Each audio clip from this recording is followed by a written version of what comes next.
Hello guys, welcome to the channel. This video I will be showing you guys how to create a new ad account on Meta Facebook Ads Manager.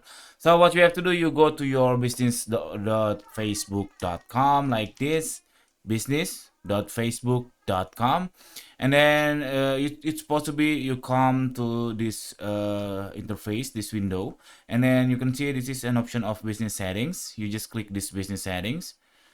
It will redirect you to business settings of your specific business manager. This is my business manager account. So if you never known before, I tell you that on the Meta Ads Manager there are several levels. The first one, of course, the Facebook Business Manager, and then the next one is ad account. After that, Ads Manager, campaign, ad level, ad set, and then ad level.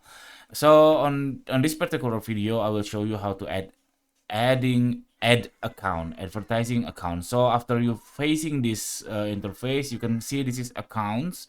You can click this add accounts, and then as you can see, this is an option of add. You just click add, and then you can click this create new ad account.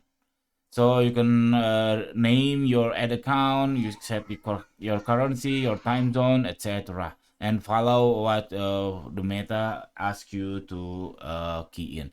That's it. This very simple tutorial. I hope it's helpful for you. If you should, please subscribe our channel, or you can click thanks down below. That we will really appreciate that. Thank you for watching. Bye.